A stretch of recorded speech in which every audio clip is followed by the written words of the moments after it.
আল্লাহর মাস বলা হয়নি। প্রশ্ন হচ্ছে, আমরা যদি বলি মাসগুলোকে একত্র করে রমজান মাসকে জিজ্ঞেস করি, রমাদান তোমার এত শ্রেষ্ঠত্ব কেন? তুমি অন্য 1100 মাসের চেয়ে তুমি এত বেশি দামি কেন?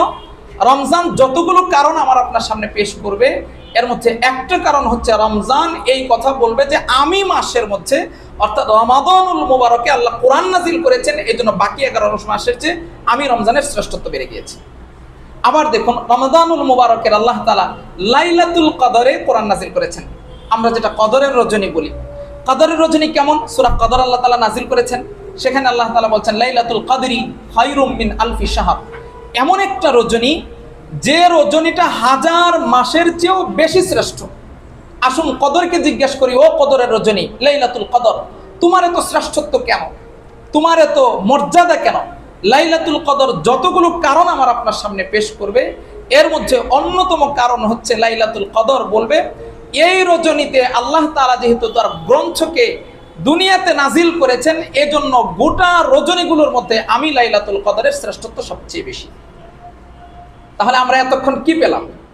শ্রেষ্ঠ ফেরেশতা কোরআন নিয়ে এসেছেন, শ্রেষ্ঠ রাসূলের উপর নাজিল হয়েছে, কোরআন নাজিল হওয়ার কারণে নগরী শ্রেষ্ঠ হয়ে গিয়েছে, তারপরে যে রাতে নাজিল হয়েছে সেই রাত শ্রেষ্ঠ হয়ে গিয়েছে, যে মাসে আল্লাহ পাক কোরআন নাজিল করেছেন সেই মাস শ্রেষ্ঠ হয়ে গেছে। এগুলো তো সব কোরআন হাদিসের কথা। এবার সংক্ষেপে দুই একটা উদাহরণ দেই। 1 নম্বর উদাহরণ দেখুন, আমরা যে কোরআন পড়ি একটা রেহালে রেখে কোরআন পড়ি, তাই না? একটা কাঠের এই রেহাল রেখে কোরআন পড়ি। আমি ছোট্ট করে আমার ভাইদেরকে বলি, এই যে দেখুন একটা রেহাল আমরা বাজার থেকে 300 টাকায় কিনে নিয়ে আসতে পারি, ধরে নিচ্ছি 500 টাকায় কিনে নিয়ে আসলাম। দেখুন এই যে একটা রেহাল, এটা তো কাঠের একটা অংশ। আমার ঘরে কাঠের অনেক দামি দামি জিনিস আছে, যেমন একটা খাট আছে, সোফা আছে, ডাইনিং টেবিল আছে, ইত্যাদি ইত্যাদি, ওয়ার্ড্রোব আছে, এই সেই অনেক কিছু, অনেক দামি দামি জিনিস, 50,000 1 লক্ষ টাকা দামের খাট।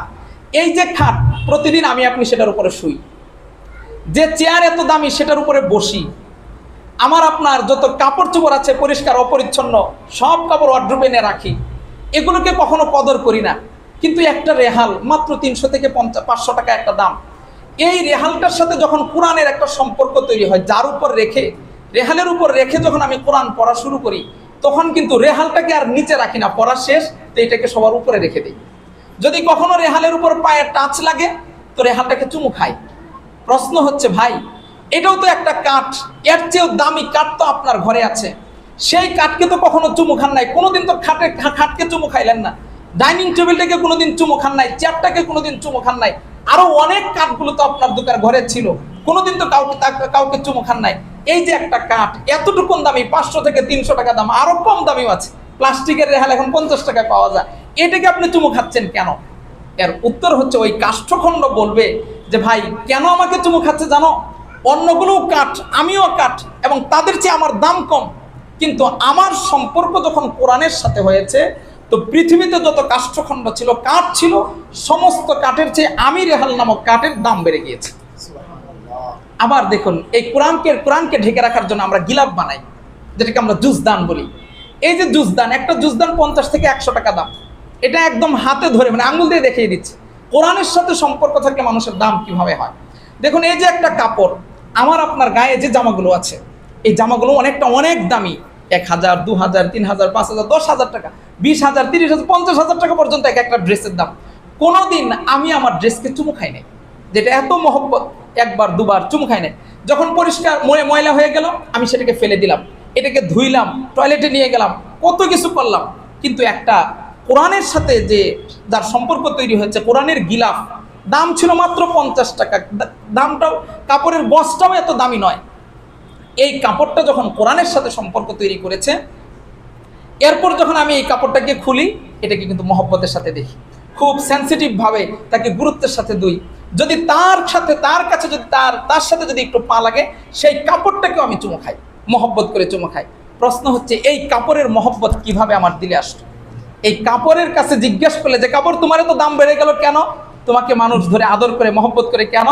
এই কাপড়টুকুন বলবে আমার সঙ্গে, অর্থাৎ আমাকে কোরআনের সঙ্গে সামান্য কিছু সময়ের একটু সহবত দেওয়া হয়েছিল, সংস্রব দেওয়া হয়েছিল। এই কোরআনের সহবতে থাকবার কারণে আমি কাপড়ের দাম আল্লাহর কাছে বেড়ে গিয়েছে, এই কারণে মানুষের কাছে বেড়ে গিয়েছে। সর্বশেষ আমার কথা হচ্ছে, একটা কাঠ যদি কোরআনের সাথে সম্পর্ক রাখবার কারণে একটা কাপড় যদি কোরআনের সাথে সম্পর্ক রাখবার কারণে, একটা নগর যদি কোরআনের সাথে সম্পর্ক রাখবার কারণে, একটা মাস যদি কোরআনের সাথে সম্পর্ক রাখবার কারণে, একটা রজনী যদি কোরআনের সাথে সম্পর্ক রাখবার কারণে তার দাম বেড়ে যেতে পারে, তাহলে আমি আপনি যে আশরাফুল মাখলুকাত, সবচেয়ে সৃষ্টির শ্রেষ্ঠতম জীব, আমি আপনি যদি কোরআনের সাথে সম্পর্ক তৈরি করি, রব্বুল আলামিনের কাছে কি আমার আপনার দাম বাড়বে না? অবশ্যই বাড়বে, কিন্তু সেই হিসাবটা আমি আপনি করতে পারি না, বের করতে পারি না। এজন্য মোহতারাম, আমি আপনি আজকে ইয়াকিন করি, বিশ্বাস করি, আমার সন্তানকে যে প্রতিষ্ঠানে দিয়েছি, শুধুমাত্র এই প্রতিষ্ঠান নয়, সারা দেশে যতগুলো কোরআনের প্রতিষ্ঠান আছে, সুন্নাহর প্রতিষ্ঠান আছে, আমি আপনি যদি আমার সন্তানকে ওখানে দিয়ে থাকি, তাহলে আপনি বিশ্বাস করেন আপনি সঠিক জায়গায় আপনার সন্তানকে আপনি দিয়েছেন। যদি এই বিশ্বাস তৈরি না হয়, এই কোরআনের উপর, কোরআনের প্রতিষ্ঠানের উপর এবং কোরআনের সাথে সম্পৃক্ত তাদের উপর যদি আপনার এই বিশ্বাস তৈরি না হয়, তাহলে আমি সংক্ষেপে একটা কথা বলি, আমার ছেলেকে আমি মাদ্রাসায় দিতে পারি, আমার শুধুমাত্র বিশ্বাসের অভাবের কারণে আমার ছেলে কোনোদিন মানুষ হবে না, অর্থাৎ কোরআনের আলেম পাবে না। কোরআনের আলেম পাওয়ার জন্যে সম্পর্ক তৈরি বড় জরুরি জিনিস। কেন জরুরি জিনিস? একটা উদাহরণ দেই। কোরআন যখন জিবরাইল আমিন নিয়ে নাজিল করলেন, জিবরাইল আমিন নিয়ে আসলেন গারে হেরাতে, রাসূলুল্লাহ সাল্লাল্লাহু আলাইহি সাল্লাম উপস্থিত, রাসূলকে বললেন ইকরা, আপনি পড়েন। নবীজি কি বলেছেন? মা আনা বিকারিন, আমি তো পড়তে জানি না। আবার বলেছেন ইকরা, পড়েন। নবীজি বলেন আমি পড়তে জানি না। আবার বলেছেন ইকরা, পড়েন। নবীজি বলেন পড়তে জানি না। সাল্লাল্লাহু আলাইহি সাল্লাম জিবরাইল আলাইহিস সালাম কি করলেন? নবীজিকে কাছে ডাকলেন, নিজের বুকের সাথে জড়ালেন, চাপ দিলেন, মহব্বত তৈরি করলেন, এরপর বললেন ইকরা। নবীজি এবার পড়া শুরু করলেন, ইকরা বিসমি রাব্বিকাল্লাযী খালাক। কেন? কারণ ওই যে বিশ্বাসের যে কিছুটা ঘাটতি ছিল, ওই যে মহব্বত আর ভালোবাসার যে ঘাটতিটা ছিল, এটা কাছে ডেকে সেই মহব্বত আর ভালোবাসা দিয়েছেন, এরপরে তিনি পড়তে শুরু করেছেন। সুতরাং আমি আপনিও যদি এই কোরআনের ইলম চাই, এই কোরআনের জ্ঞান যদি আমি চাই আমার সন্তানের ভেতরে আসো, তাহলে সর্বপ্রথম আমাকে কোরআনের উপর বিশ্বাস, সুন্নাহর উপর বিশ্বাস, ইসলামের উপর বিশ্বাস এবং এই কোরআনের ধারক বাহক যারা আছেন তাদের উপর আমাকে প্রথমে বিশ্বাস তৈরি করতে হবে। মুহতারাম হাজিরিন, কথাটা কেন বললাম? বর্তমানে এমন একটা ফিতনার সময় চলছে, যেখানে দেখবেন ইউটিউবে ঢুকবেন, ফেসবুকে ঢুকেন, সর্বপ্রথম যে বিষয়গুলোর সমালোচনা সেটা হচ্ছে কোরআনের সমালোচনা। সরাসরি নয়, একটু অ্যাঙ্গেল থেকে করা হয়।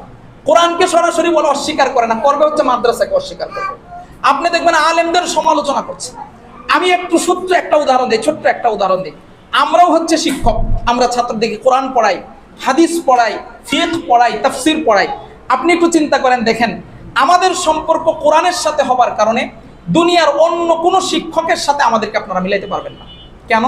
একদম সহজ উদাহরণ দেখুন, আমরাও তো পড়েছি স্কুলে, একদম সহজ করে বলি, আমাদের শিক্ষকদের আমরা নিজেরা সমালোচনা করছি, কেউ কোনো কিছু মনে করবো না, কেমন? আমাদের শিক্ষকদের মধ্যে অনেক শিক্ষক আছেন সিগারেট খান কিনা বলেন? তিনি তো শিক্ষক। আমি আপনাকে চ্যালেঞ্জ করতে পারি, গোটা বাংলাদেশ নয়, সারা পৃথিবীতে ইল্লা মাশাআল্লাহ এক দুইজন ছাড়া আপনি হাজার হাজার কোরআনের শিক্ষক দেখেন, আপনি কাউকে কোনোদিন দেখবেন না তিনি ধূমপান করছেন। হাজার হাজার শিক্ষক এই দেশে আছে যারা সুদের সাথে সম্পৃক্ত, ঘুষের সাথে সম্পৃক্ত, অন্যায়ের সাথে সম্পৃক্ত, এমনকি শিক্ষা বাণিজ্য তারা পর্যন্ত চালাচ্ছে অন্যায়ভাবে। ছেলেকে মাদ্রাসা স্কুলে ভর্তি করা যাচ্ছে না, টাকা ঢালবেন তো ছেলে ভর্তি হয়ে যাবে। সারা বাংলাদেশ সহ সারা পৃথিবীর কোনো মাদ্রাসা এমন নাই যেখানে আপনি শিক্ষককে টাকা ঢেলে সন্তানকে ভর্তি করাতে পারবেন। আমরা এই সমস্ত জায়গা থেকে পবিত্র। কিন্তু মুহতারাম হাজিরিন, আমরা যারা খুব ভালো থাকতে চেষ্টা করি, আমাদেরকে অনেকেই ভালো থাকতে দিতে চায় না। তারা আমাদেরকে নিয়ে বহু সমালোচনা করে, আমরা তাদেরকে ধন্যবাদ দিই যদি গঠনমূলক সমালোচনা হয়। কিন্তু সেটা যদি গঠনমূলক না হয়, মুহতারাম হাজিরিন, আমরা অনেক সময় অনেক কিছু দেখেই বুঝতে পারি। শিক্ষক যারা আমরা, তারা কিন্তু ছাত্রের চেহারা দেখে অনেক কিছু বুঝতে পারি। আমরা বুঝতে পারি যখন কেউ কোরআন নিয়ে কথা বলে, মাদ্রাসা নিয়ে কথা বলে, ইলম নিয়ে কথা বলে, আমরা বুঝতে পারি কে আসলে আমাদের জন্য গঠনমূলক সমালোচনা করছেন আর কে আসলে ইসলামকে বিকৃতভাবে আমাদের সামনে উপস্থাপন করছে। আমরা কিন্তু এটা বুঝতে পারি। মুহতারাম হাজিরিন, সর্বশেষ যে কথাটা বলবো, আমার আপনার ছেলেকে কোরআন শিখার জন্য দিয়েছি, মানে কি যে শিখবার দিয়েছি, এটা আসলে আমি আপনি দুনিয়াতে বুঝবো না। এর ফায়দা দুনিয়াতেও আছে, পরকালেও আছে। অনেকগুলো হাদিস দিয়ে প্রমাণ করতে পারতাম, সময় যেহেতু কম এই জন্য ওইদিকে বলছি না। কোরআন আল্লাহর কিতাব, আল্লাহর কালাম, এটাকে কালামুল্লাহ বলা হয়, আল্লাহর কথা। আমি আপনি রবকে দেখি নাই, এই দুনিয়াতে দেখবো না, জান্নাতে গিয়ে ইনশাল্লাহ দেখবো।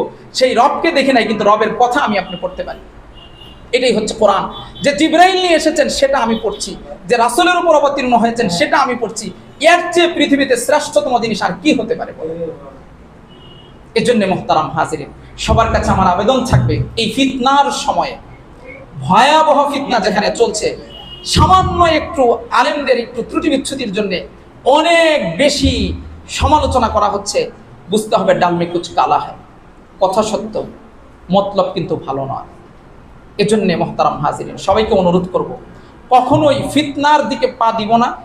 সব ধরনের ফিতনা থেকে বেঁচে থাকতে চেষ্টা করব, আলেমদের সঙ্গে থাকতে চেষ্টা করব, ভালো ভালো আলেম যারা আছেন তাদের সাথে সম্পর্ক বজায় রাখবো। আমার আপনার ছেলে মেয়েরা যারা পড়াশোনা করছেন, আসলে তাকে নিয়ে আমার টার্গেটটা কি? নিজে নিজে কখনো টার্গেট ঠিক করব না। আমি বলি, যিনি যে বিষয়ে অভিজ্ঞ একজন আলেম, আপনার যাকে ভালো লাগে তার সঙ্গে পরামর্শ করবেন। আমি আমার ছেলেকে হাফেজ বানাতে চাই, আলেম বানাতে চাই, ডাক্তার বানাতে চাই, ইঞ্জিনিয়ার বানাতে চাই, আপনার ভেতরে তো আছেই, কিন্তু এরপরে একজন আলেমের সঙ্গে আপনি মাশওয়ারা করেন। বিশেষ করে তাদের যে উস্তাদ আছেন এই মাদ্রাসায়, তাদের সঙ্গে মাশওয়ারা করেন, পরামর্শ করেন যে আমি আমার ছেলেটাকে কিভাবে আগায় নিয়ে যাব। 2-3 জনের সাথে পরামর্শ করে আপনার ছেলের ভবিষ্যৎ ঠিক করুন, সেভাবে তাদেরকে পরিবেশ দেন, এগিয়ে নিয়ে যান। ইনশাল্লাহ আশা করা যায় এরাই একসময় বাংলাদেশের আজহারি হবে, একসময় এরাই আমাদের ইমাম আবু হানিফা রাহিমাহুল্লাহ তাআলা হবেন, ইমাম শাফিঈ হবেন, বড় বড় ইমাম হবেন। এদের মাধ্যমে আল্লাহর দ্বীন প্রতিষ্ঠিত হবে, কোরআনের আইন প্রতিষ্ঠিত হবে, সুন্নাহ প্রতিষ্ঠিত হবে। সেই স্বপ্ন নিয়ে আমরা এগিয়ে যাচ্ছি। আমাদের এই স্বপ্নের সাথে আপনারাও থাকবেন, এই কামনা ব্যক্ত করে আমি আমার সংক্ষিপ্ত কথা শেষ করছি। ওয়া আখিরু দাওয়ানা আলহামদুলিল্লাহি রাব্বিল আলামিন। দুরূদ শরীফ পড়ি। আল্লাহুম্মা সাল্লি আলা মুহাম্মদ ওয়া আলা আলি মুহাম্মদ কামা সাল্লাইতা আলা ইব্রাহিম ওয়া আলা আলি ইব্রাহিম ইন্নাকা হামিদুম মাজিদ। اللهم بارك على محمد وعلى ال محمد كما باركت على ابراهيم وعلى ال ابراهيم انك حميد مجيد. الحمد لله رب العالمين والصلاه والسلام على سيد الانبياء والمرسلين وعلى اله واصحابه اجمعين. ربنا ظلمنا انفسنا وان لم تغفر لنا وترحمنا لنكونن من الخاسرين. ربنا اتنا في الدنيا حسنه وفي الاخره حسنه وقنا عذاب النار. رب ارحمهما كما ربياني صغيرا. رب ارحمهما كما ربياني صغيرا. মওলা করিম, তোমার জমিনের এক টুকরা অংশে বসে মাওলা তোমার কচিকাঁচা মাসুম বাচ্চাদেরকে সাথে নিয়ে, যে সমস্ত মাসুম বাচ্চারা মাওলা আজকে তোমার কালামকে হাতে নিয়েছে, মাওলা করিম তাদেরকে নিয়ে এবং তাদের পিতামাতাকে সাথে নিয়ে মাওলা আমি গুনাহগার তোমার দরবারে হাত তুলেছি। রব্বুল আলামিন, তোমার কাছে ফরিয়াদ, আল্লাহ তুমি আমাদের জিন্দেগীর গুনাহগুলো মাফ করে দাও। মাওলা করিম, তোমার কাছে আবেদন, আল্লাহ তুমি আমাদের সন্তানদেরকে কবুল আর মঞ্জুর করে দাও। মাওলা করিম, আমাদের এই কলিজার টুকরাগুলোকে তুমি কবুল আর মঞ্জুর করে দাও। মাওলা করিম, এদের দিলকে আল্লাহ তুমি কোরআনের জন্য কবুল আর মঞ্জুর করে দাও। মাওলা করিম, এদের মেধাগুলোকে আল্লাহ তুমি কোরআনের জন্য কবুল আর মঞ্জুর করে দাও। মাওলা করিম, এদেরকে হাফেজে রব্বানি হাক্কানি আলেম হাক্কানি রব্বানি হাফেজ কোরআন হবার তৌফিক দান করে দাও। মাওলা করিম, আমরা যারা হাফেজ হতে পারি নাই, আল্লাহ তুমি আমাদেরকে হাফেজে কোরআনের পিতামাতা হবার তৌফিক দান করে দাও। মাওলা করিম, হাফেজে কোরআনের যত ফজিলত আছে দুনিয়াতে এবং পরকালে, আল্লাহ সমস্ত ফজিলতগুলো যেন আমরা পেতে পারি সেই তৌফিক দান করে দাও। মাওলা করিম, আমাদের এই সন্তানদেরকে হাফেজে কোরআন হবার জন্য, আলেমে হাক্কানি রব্বানি হবার জন্য, যোগ্য মানুষ এবং যোগ্য নাগরিক হবার জন্য যে পরিবেশ দরকার, আল্লাহ সেই পরিবেশ যেন আমরা দিতে পারি সেই তৌফিক তুমি দান করে দাও। মাওলা করিম, যে প্রতিষ্ঠানে পড়াশোনা করছে মাওলা, এই সমস্ত প্রতিষ্ঠানের বহু কমতি আছে, বহু ত্রুটি বিচ্যুতি আছে, আল্লাহ সব ধরনের ত্রুটি বিচ্যুতি থেকে এই সমস্ত প্রতিষ্ঠানদেরকে আল্লাহ তুমি হেফাজত করে দাও। মাওলা করিম, যারা এই সমস্ত বাচ্চাদেরকে পড়াচ্ছেন, শিক্ষক মণ্ডলীকে আল্লাহ তুমি কবুল আর মঞ্জুর করে দাও। মাওলা করিম, এই প্রতিষ্ঠান যে শিক্ষক এবং শিক্ষিকাগণ রয়েছেন, আল্লাহ প্রত্যেককে তুমি কবুল আর মঞ্জুর করে দাও। সবরের সাথে, ধৈর্যের সাথে বাচ্চাদেরকে পড়াবার তৌফিক তুমি দান করে দাও। মাওলা করিম, ইসলামী তাহজিব তামাদ্দুন শিখাবার তৌফিক তুমি দান করে দাও। মাওলা করিম, সর্বোপরি আল্লাহ এদের মধ্যে যেন আমরা সুন্নাহের বাস্তবায়ন ঘটাতে পারি এবং আল্লাহ তোমার পরিচয় যেন তাদের ভেতরে আমরা দিয়ে দিতে পারি সেই তৌফিক তুমি দান করে দাও। মাওলা করিম, আমরা যারা এই সমস্ত বাচ্চাদের পিতামাতা আছে, আল্লাহ তুমি আমাদেরকেও কবুল আর মঞ্জুর করে নাও। মাওলা করিম, প্রতিষ্ঠান যেরকম কোরআন সুন্নাহ দ্বারা সাজানো, আল্লাহ আমরা যেন আমাদের ঘরগুলোকেও কোরআন সুন্নাহ দ্বারা সাজাতে পারি সেই তৌফিক দান করে দাও। মাওলা করিম, এই সমস্ত বাচ্চাদের আল্লাহ পিতামাতা, দাদা দাদি, নানা নানি, আত্মীয় স্বজনদের মধ্যে যারা দুনিয়া ছেড়ে অন্ধকার কবরে চলে গেছেন আল্লাহ তাদেরকে তুমি মাফ করে দাও। মাওলাই করিম গোটা দুনিয়ার মুসলিমাতদেরকে আল্লাহ তুমি মাফ করে দাও, মুমিন মুমিনাতদেরকে আল্লাহ তুমি মাফ করে দাও, যারা কবরের জগতে চলে গেছেন আল্লাহ তাদেরকে তুমি মাফ করে দাও। আল্লাহ তুমি আমাদের প্রত্যেকের আপন আপন দোয়াগুলোকে কবুল আর মঞ্জুর করে নাও। মাওলাই করিম সর্বশেষ তোমার কাছে আবেদন, এই প্রতিষ্ঠানের প্রতিষ্ঠাতা মাওলা মিজান ভাই অসুস্থ, আল্লাহ তাকে তুমি শিফায়ে আজলা কামেলা নসিব করে দাও। আল্লাহ আমাদের মধ্যে আরো যারা অসুস্থ আছেন, বিশেষ করে বাচ্চারা, অভিভাবকরা, এদের মধ্য থেকে আল্লাহ আমাদের মধ্য থেকে যারা অসুস্থ হয়ে আছেন আল্লাহ প্রত্যেককেই তুমি শিফায়ে আজলা কামেলা নসিব করে দাও, সুখ শান্তির ফয়সালা করে দাও। অসুখ বিসুখ বালা মুসিবত থেকে, আপদ বিপদ থেকে আল্লাহ তুমি আমাদের সবাইকে হিফাজত করে দাও। আল্লাহ তুমি আমাদের প্রত্যেকের আপন আপন দোয়াগুলোকে কবুল আর মঞ্জুর করে নাও। রব্বানা তাকাব্বাল মিন্না ইন্নাকা আনতাস সামিউল আলিম ওয়া তুব আলাইনা ইন্নাকা আনতাত তাওয়াবুর রহিম ওয়া সাল্লাল্লাহু তাআলা আলা খায়রি খালকিহি মুহাম্মাদি ওয়া আলিহি ওয়া আসহাবিহি আজমাইন বিরহমাতিকা ইয়া আরহামার রাহিমিন।